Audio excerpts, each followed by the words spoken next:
Welcome to Friday Friends, RI Elder Info's weekly look at the organizations and individuals providing resources for Rhode Island seniors, caregivers, and professionals.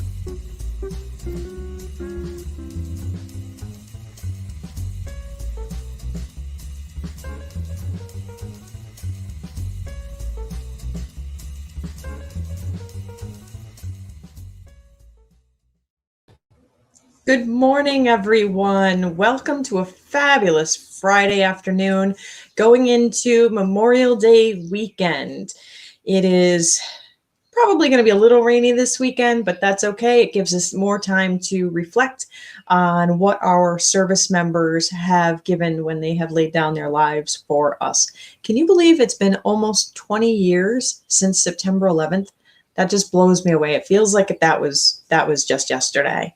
So for those of you who are joining for the first time today, I am Deb Burton, the founder and creator of RI Elder Info, the most comprehensive resource for seniors, caregivers, and professionals.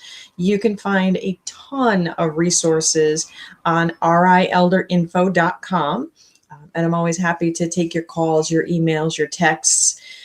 We do Friday Friends so that we can help organizations and other community groups get the word out about the resources that they're providing. As many of you know who have been following me all month, we have dedicated the month of May to mental health awareness. What we do is we're trying to raise awareness and let people know it's okay to not be okay and to reach out for help if you need it. That's really the most critical thing. Help is available. So I know the things that we're going to talk about today are going to be really important to you and to people that you know. So it's really important that you hit the like button and that you share this and share it on your Facebook page, but also share it on the groups that you are part of on social media. So maybe you're part of the group for your local community, your city or town. Share this there too, because there's people who will need the information that we're going to talk about today. And it's super important to get it out to everybody because it is okay to not be okay. So we are a 501c3 nonprofit. We're always happy to take your donations. You can go on rielderinfo.com and just hit the donate button. But we also love the support of our sponsors. So we have Oak Street Health is one of our sponsors. They have some fabulous locations across the state, and they provide transportation to individuals right to their doctor's office, you can get the blood drawn there. You can get everything done. One-stop shop at Oak Street Health, located in Warwick in the Christmas Tree Plaza, in 2 spots in Providence and 1 in Woonsocket. We also have, as one of our new sponsors, United Health. Welcome United Health to their support. They also provide a wealth of resources for individuals to try to keep them healthy and to support better outcomes for health care. We also have for our sponsor, Tamarisk Assisted Living.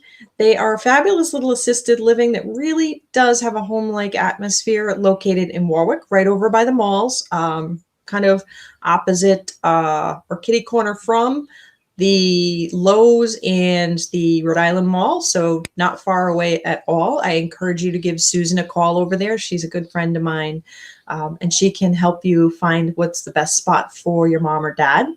We also have D&B Media, who's running the magic behind here and can make things appear on screen and show logos and all kinds of fun things like that. And England Studio, they are the ones who are the wizards behind the magic of rielderinfo.com. They make sure that stays up to date. So super grateful for all of our sponsors, all of our supporters, and everybody who has donated. I encourage you again, share this out, because what we're going to be talking about is something that I am going to bet any money impacts you and your life. So today I am speaking with the founders of the Ocean State Trauma Informed Community Coalition, Randy Machado and Will Bedoin. Welcome, Randy and Will. Thank you. Hi. Good morning. Good morning. How are you guys? Excellent. Good. So, we were talking a little bit before the show, Ocean State Trauma Informed Community Coalition. When we talk about trauma, I think a lot of times people don't know what trauma is and might not understand why Ocean State Trauma Informed Community Coalition was started. So can you tell us what is the coalition about and what is trauma? Sure. Yeah, sure. I think in the beginning, myself and Will, Christine Hathaway, a couple other clinicians, and some folks from the state began to get together and to talk about the prevalence of trauma in our population. So I'm a clinician in the population of working with folks with developmental disabilities and comorbid psychiatric issues, living in the community. And what we started noticing is that we were doing a lot of programming with people that had trauma histories. And so some of the programming we were doing was behavioral in nature, behavior modification, things like restraint and contingencies. And what we started to notice is that once we started looking at different literature, namely from SAMHSA and from the ACE studies and that material, what we started noticing is that a lot of the folks were presenting with those behaviors because they had trauma history. So people misunderstand trauma. So they think it's always, not always, but a singular sort of event like a plane crash or the Twin Towers in New York, and that causes PTSD. But if you look at, and I encourage you to research this, the ACE study, which was done in 1995, talked about 10 different questions like, what was your upbringing like? Was there a verbal abuse and psychological abuse in your environment? Was there physical abuse? Was there sexual abuse? Was there divorce? And all of those things have very strong correlates with trauma, and then strong correlates with adult behaviors and adult disease like heart disease and lung disease and asthma and cancer and behavioral disorders and psychological disorders. So what we noticed that in our population, and that group that I just described to you decided to start implementing that. So we were able to get rid of restraint procedures. We were able to change some of the programming that we were doing with folks, and we noticed significant differences. And then that same group decided, wouldn't it be great if we could do this sort of statewide, right? Because we're interfacing with all of these departments like mental health and the substance abuse committee, the folks, the homeless community, the prison systems, the school departments, all of which are dealing with the same types of populations. And wouldn't it be great if they all knew this information as well, so that we could all work together in supporting those individuals? Wow. So when you think about trauma, is it trauma that has occurred predominantly in childhood, or is it also trauma that occurs in adulthood? I just feel it's so wide ranging. I feel like almost everybody has experienced some form of trauma in one way or another from listening to what can be constituted as trauma. Sure, I think that it's all of the above. I think the ACEs study highlighted what happens in your home in childhood, or what happens in those kinds of situations, but who has not experienced trauma this past year with COVID? Yeah, I think, it has been a collective trauma that we have all experienced, but then there are some who have had a different trauma where maybe they've lost their parents, lost people they love, maybe lost most of their family members to this awful disease. So are there different levels of trauma? Well, I think there's the childhood trauma that we just talked about, that the ACE study was talking about, but I think it can also happen to anyone at any time, right? So the brain responds in a way that, with chemicals like adrenaline and cortisol and those types of things that help sort of mediate stress in adults, even going through a pandemic or an adult. I was thinking about, as it relates to this group in particular, and thinking about everybody that sort of had to isolate for a year and a half and what that meant to people, particularly people in nursing facilities. If you think about what they had to go through, they couldn't see family members, and So that has a direct effect on the brain. The brain's ability to handle that results in, I would call that trauma, right? And so the resulting behaviors that you see from that are things like isolation, withdrawal, depression, all those things that we saw happening with that population, with our population, by the way, too. They were all sort of trapped in not being able to access a community or leave their group homes, for example. And we saw an increase in all those things as well. So it's not necessarily it has to be a childhood thing necessarily in regards to trauma. It can happen to anyone at any time. And this pandemic, as Will pointed out, is a great example of that. Look at all the and the resulting substance abuse issues would be another thing that would be another benchmark to look at. The increase in alcoholism, the increase in domestic violence in the homes, or the lack of, because people weren't reporting and they were trapped in the house, right? That's the other side of that. So yes, I think the answer to that, the quick answer to that is it can happen at any point to anyone. It's very interesting because I think a lot of people can really relate to it. Like you said, in the last year, that social isolation and loneliness, that trauma from what COVID has caused us to endure, it has cost people their lives where it wasn't COVID diagnosis. And so what is the goal for OSTICC to be able to help resolve some of these issues for folks? Well, I think for me, sometimes the number of problems that we're up against can be overwhelming. So I think that you need to sort of just chip away at it and look at, try to identify different aspects of trauma and how they manifest. And then it can be a combination of bringing awareness to different aspects of trauma, providing training where needed, and also even providing, trying to figure out like what would be some activities that could help to mediate trauma with people. So, for instance, if you have, isolation as a COVID trauma, product or outcome, well, what kinds of things can you do to help to alleviate isolation? And you could take any aspect of trauma and try to, I think people could have so many creative ideas in terms of, well, what are some things that we could do that could make that aspect better?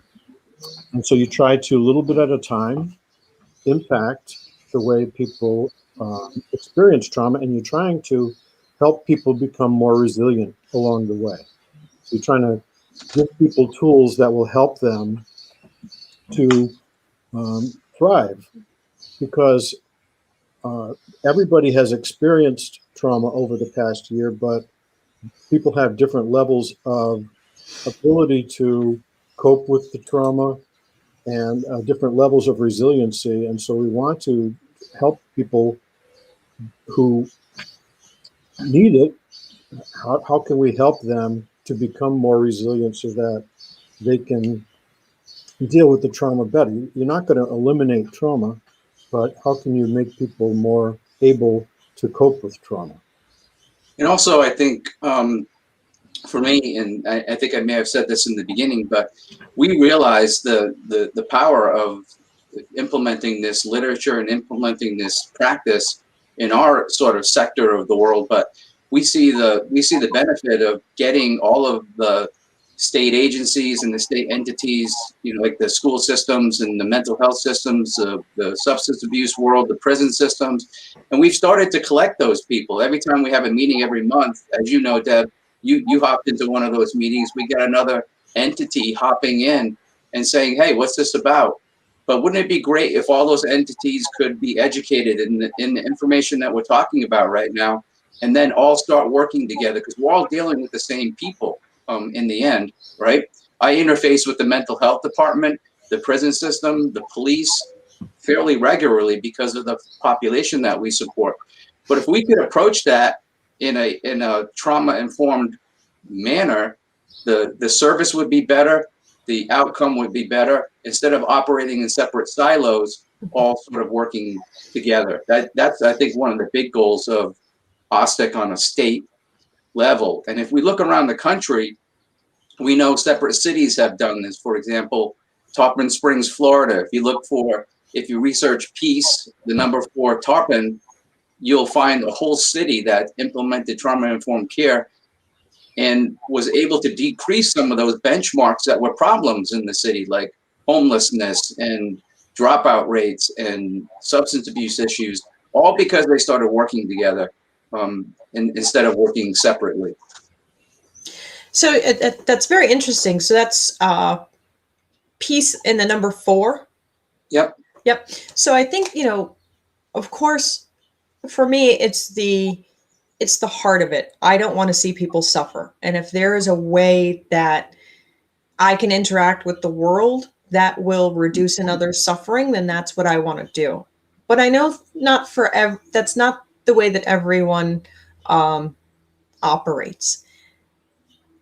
When you're talking about reducing homelessness, improving, high school graduations, reducing dropout rates, there's a financial benefit to that, to us as a society.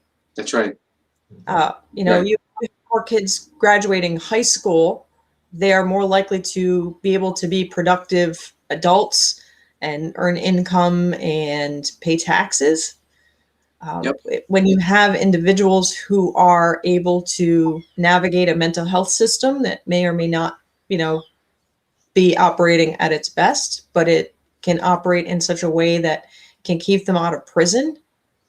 It seems to me that, the programs and the goal of OSTICC, it is wonderful in 2 different ways.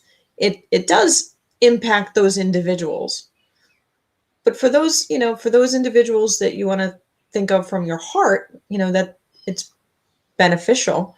From those who think of folks from their purse or their wallet, it also seems like this is a great program to have people be trained in. Right. So for the lay person, what are some of the signs that someone has encountered trauma and maybe needs a different approach? Because it does sound, from the descriptors, that it is pretty common.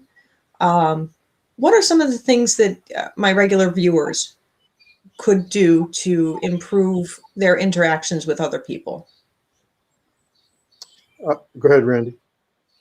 Well, what I was going to say, some of the things, so being a private psychotherapist, some of the things that I look for are, I ask about substance use. I ask about smoking. I ask about behaviors. Some of the benchmarks that some of those studies were talking about were if someone is abusing substances in their adult life, then they probably answered yes, or they probably would answer yes to some of those original questions in the ACE study, right? Do they smoke? Do they abuse substances? Their behavior, like promiscuity, is there, or in their general behavior, what do they look like as far as their emotional intelligence and how they address and how they approach and handle situations? What's their tolerance for distress? All of those things can be indicators for the layperson to know that that person has probably gone through something fairly significant in their life and may need sort of, kid gloves as far as how we approach them. You can, I always say, you can kind of assume that there's been some trauma for them.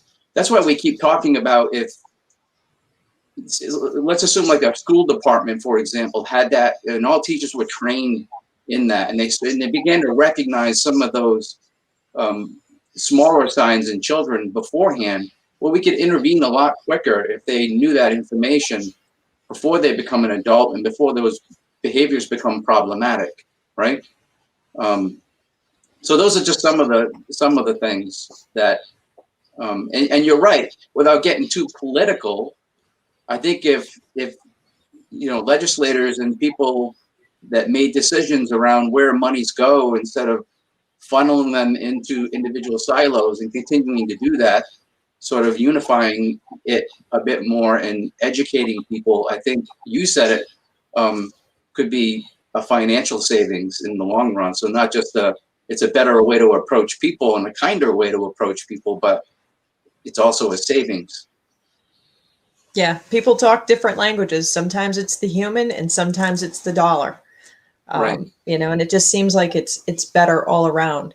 Has everyone who has experienced, or have most people who have experienced the things that you were listing, do all of those things always have long-lasting impact? No, so we have a thing, there's another section of literature called resiliency. And Will, I know you like to talk about resiliency. So that it's not too late, I guess, is the message there. Yeah, absolutely. So I think if you look at it as, one of the videos that we have on our website has a seesaw, right?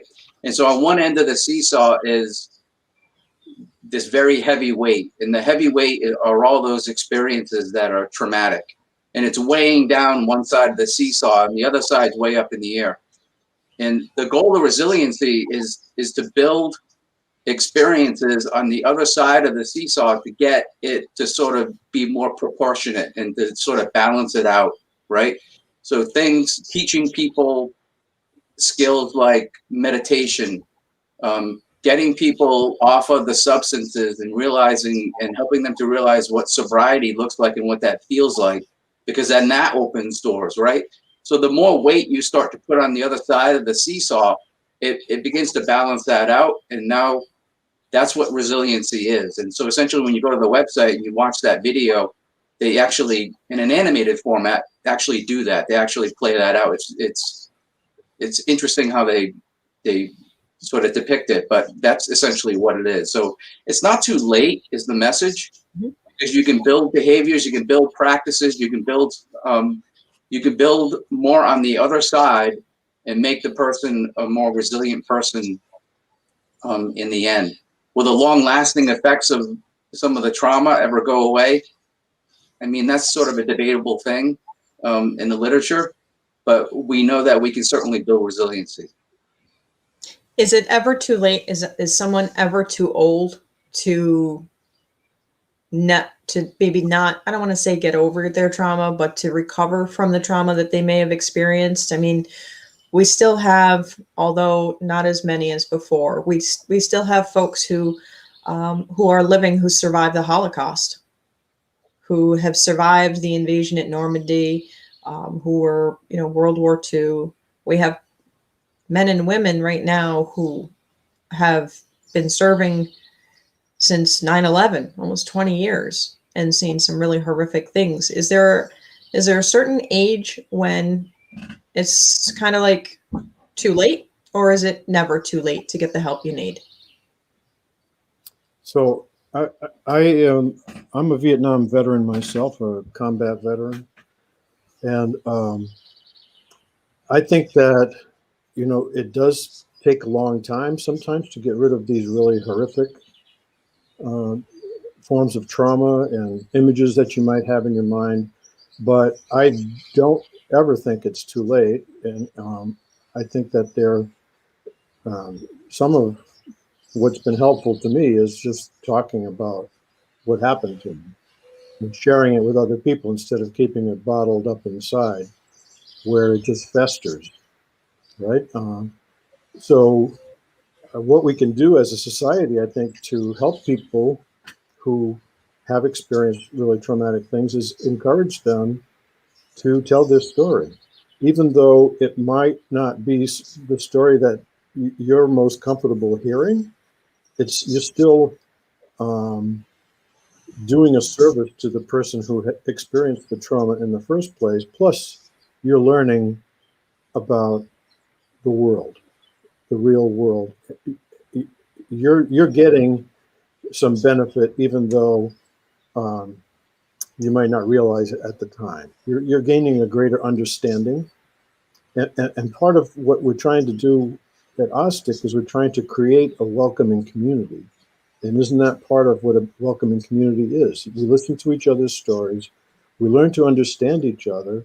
We develop relationships with each other as a result, so that when someone is having a difficult time, instead of saying, "What's wrong with you?" we ask the question, "What happened to you?" Right.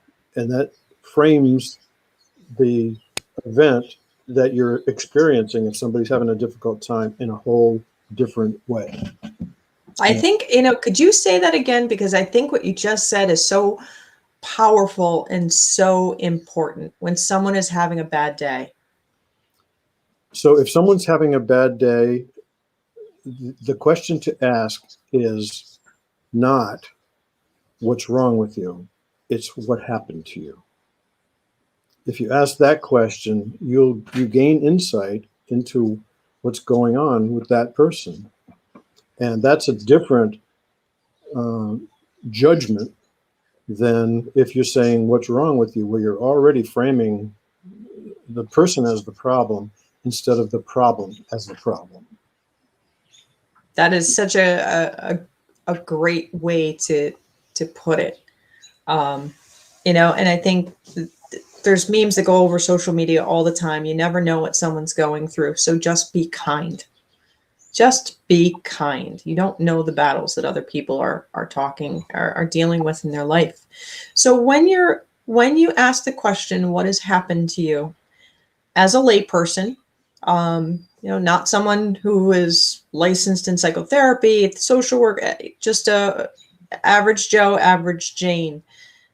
When someone's telling you a story that maybe is quite horrific, how do you respond back without maybe being traumatized yourself by hearing the story, and to be supportive without having it sound very judgmental and pitying? So I talk to a lot of people.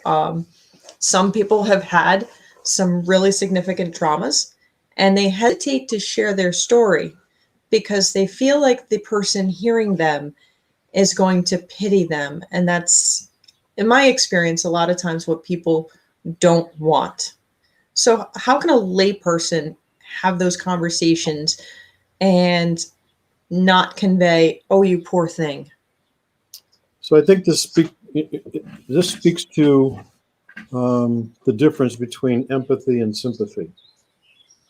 And we actually have another short thing on our website that was done by Brene Brown that sort of really highlights the difference between empathy and sympathy. And so empathy, when you are using empathy, you are actually trying to put yourself in the position of the person who experienced the trauma, to try to understand what they went through, instead of looking at it in a more judgmental way, which is the sympathy way of doing it. And so I think if you can experience empathy, you are allowing yourself to get closer to a person. That's a really significant thing.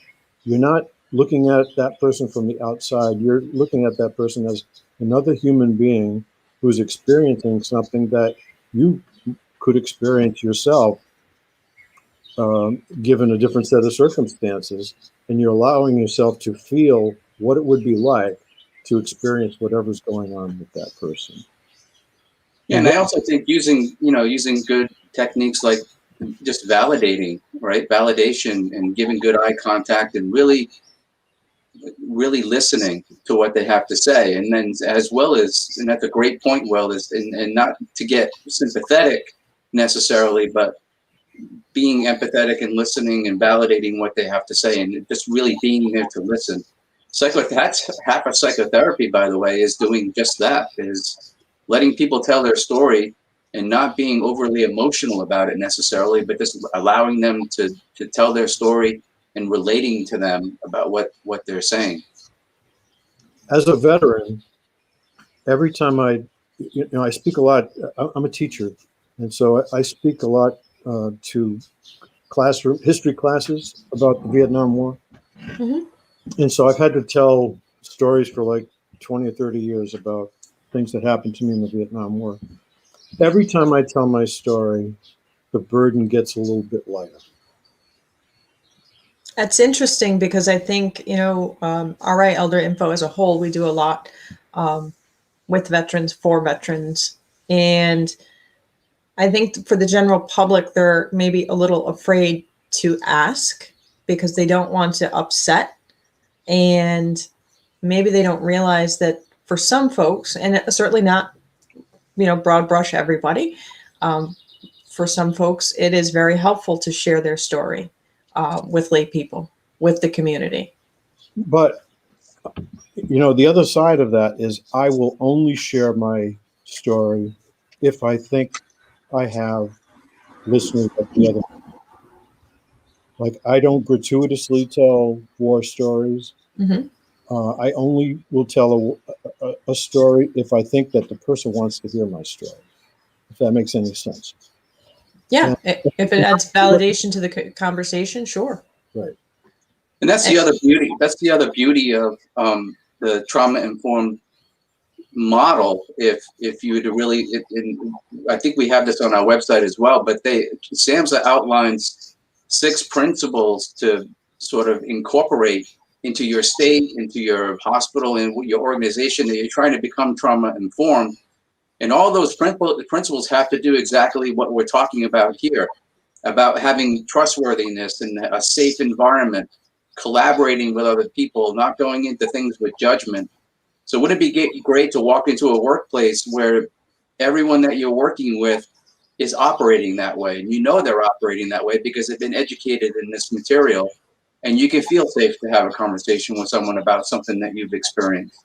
So it's all part of the same curriculum. It's a little misleading when people hear trauma-informed care. They just, as you said earlier, Deb, they think of an event, but it's much more than that. The trauma side is much more, and the interventions piece is much more as well. It's incorporating all those principles, what we hope as OSTICC, into the state.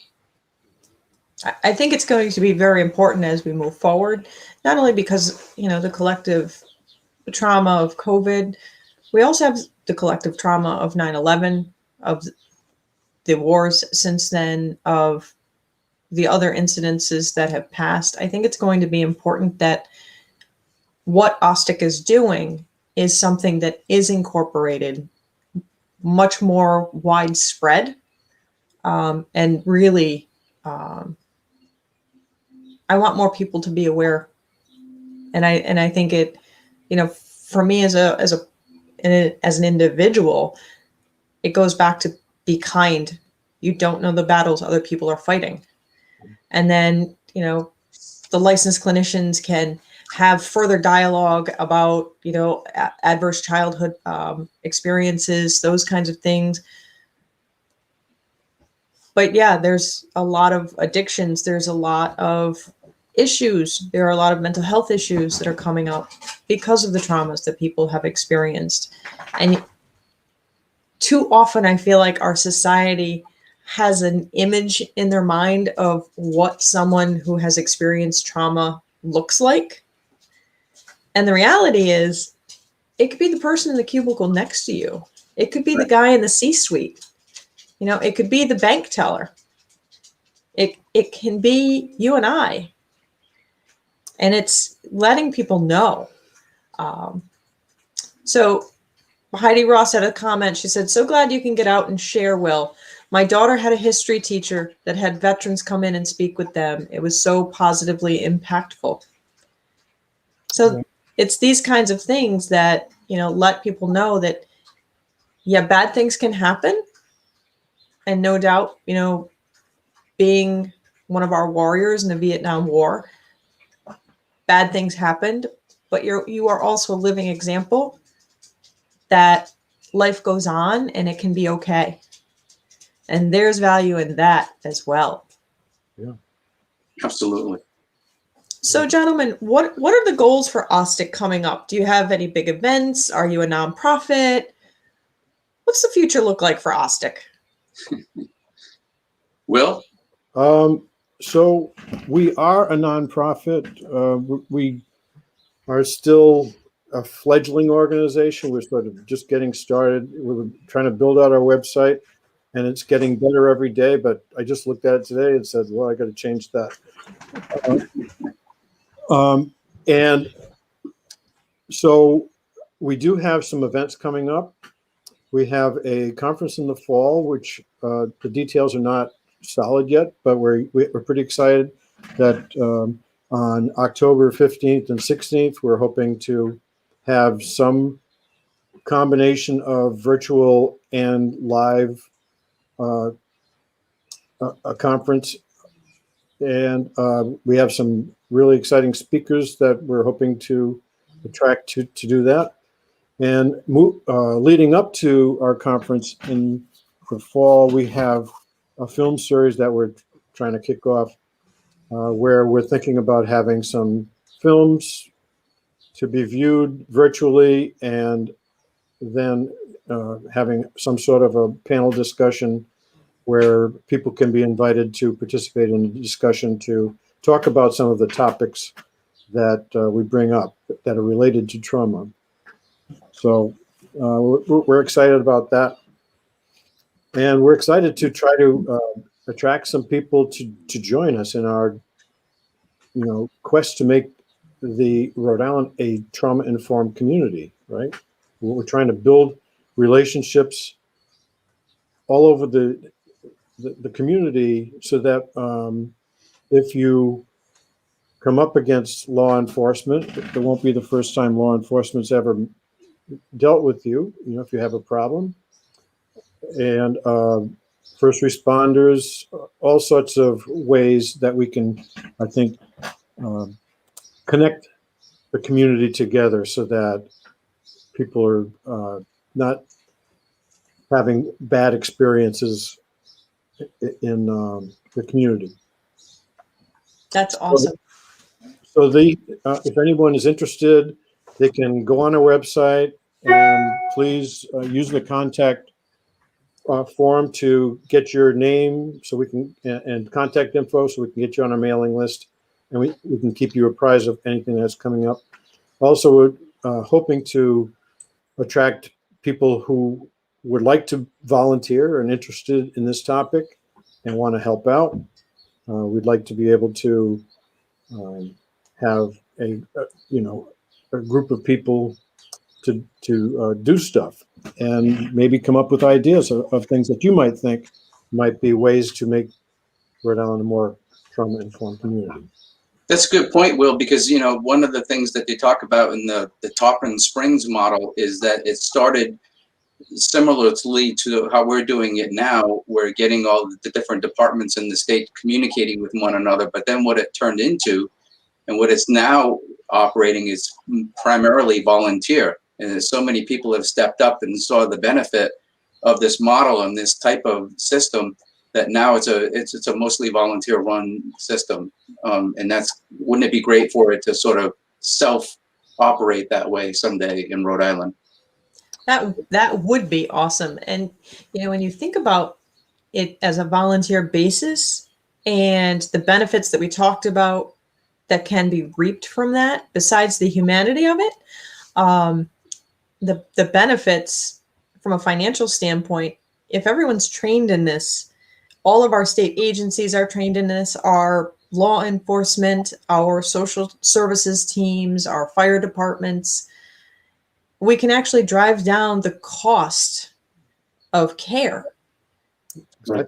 So I think that's huge. So Stephanie Culhane, she's with BH Link. She said she'd love to join this group. And Heidi had another question. She said, does OSTICC have a Facebook page? She'd be happy to share your posts. Yes. We do have a Facebook page. If you Google OSTICC.org, there's one of the things that'll come up will be the Facebook page. We're actually live streaming right now, I believe, on that Facebook on our website as well. So yes, there is a link for the Facebook page. That's awesome. Very good. So it's, and you could probably use some volunteers to help create some social media for you and some of the other documents and publications and handouts. So, I know a lot of college kids just graduated. Maybe they're looking for some place to volunteer for the summer. So this might be a great opportunity for them to really put into action some of the things that they've learned about, and also to maybe make connections that, can be beneficial for them down the line, but can also be getting people connected with each other and having folks join OSTICC. Right. Looking at the Peace for Tarpon model, that group was started by a person who was vice mayor of Tarpon Springs at the time. And she put the group together, and it's a largely volunteer group. I don't think there are any paid employees at all. And she said that most of the ideas and the best ideas come right from just the average person who wants to make a difference. The other exciting part of it is that people can share whatever they have, whatever talents they have. So if somebody has talent as a graphic designer and they want to, contribute in kind like that, they can do it. They can do it many times, or they can do it once for a particular project. Or if somebody has property and they maybe have space that we could use for meetings that might come up around the state, that's a great way to be able to contribute to the cause in kind. So, we're open to any way that people think that they can contribute. That's awesome. From the big picture, we are all in this world together. We got to row the boat in the same direction. We got to help each other out, for a wide variety of reasons, from the humanity standpoint to the financial standpoint, whichever one pushes someone's buttons, like, we have to do this. It's too important not to, and trauma is something that has touched more lives than not. Absolutely. Absolutely. So, gentlemen, I'm really glad that you were able to come on today and share about the Ocean State Trauma Informed Community Coalition. I think OSTICC is a great program, and I'm hoping that my viewers connect with OSTICC, as well as connect the powers that be that they may have in their sphere of influence with OSTICC as well, because everyone needs to do this. This is awesome. Thank you so much for allowing us the opportunity to get our message out to your viewers. Yes. Thank you very much, gentlemen. Thank you. It was great. Great. All right. Well, everybody, as you can see, OSTICC is an amazing program that is helpful to the individual and making the world a better place for individuals, but it also provides a great financial benefit. So I encourage a lot of folks to check it out on OSTICC, OSTICC.org, and reach out to them. It's a great group. I'm proud to be a participant with them. As you all know, this is Memorial Day weekend. You might be watching it at another point in time. Just a little PSA, Memorial Day weekend is a day where we reflect and honor those military members who did not come home. So when you see our folks, our military members, our veterans at the coffee shop, and you're buying them a cup of coffee, which I'm encouraging everybody to do. And also remember that the military member standing next to you may be a woman. So when you're buying them that cup of coffee, just let them know that maybe you're paying it forward for the men and women who didn't come home. Big shout out to one of my former Friday Friends guests, Operation Stand Down. They're doing boots on the ground. Very impactful installation. It's going to be at Fort Adams. It's going to run all weekend. I encourage everybody to check it out. Very moving. I would even say bring a tissue, but don't avoid it. It's so powerful and so moving. We are all in this life together. And we've spent the entire month of May, every Friday Friend, talking about mental health. And it's okay to not be okay. If you or someone you know is in crisis, you can always, of course, call 911. There is the BH link. We talked with Steph earlier this month. If someone you love is in Eleanor Slater Hospital or Zambarano Hospital and they need an advocate, we know that there's Meg Klingham from the Office of the Mental Health Advocate. She's a great resource. If someone in the South County area is struggling with food and shelter issues, reach out to the Johnny Cake Center. They can provide a lot of resources for the whole South County area. And of course, today my guest was the OSTICC, the Ocean State Trauma Informed Community Coalition, which so many people, so many organizations, so many state agencies need to participate in, if not for the human perspective and how it might benefit someone's person, from the financial perspective and how it can drive down our costs regarding homelessness and incarceration. So May has been an absolute amazing month here on Friday Friends. I hope that you have liked the page. I hope that you have shared it out. Super important, because what we've talked about is something that is touching on everyone's lives collectively. I'm looking forward to the month of June. We will be raising some awareness around elder abuse, letting the community know, what does that look like? How do you report it? Who do you call? What do you do? All those different kinds of questions. So thank you everyone for joining me today. I hope that you do reach out to OSTICC and join the movement. In the meantime, be kind to everyone and have a peaceful, reflective Memorial Day weekend. Bye everyone. If you liked this video, please follow us on social media and subscribe on YouTube. For more information, visit rielderinfo.com or call 401-585-0509. If you have any questions, email deb@rielderinfo.com.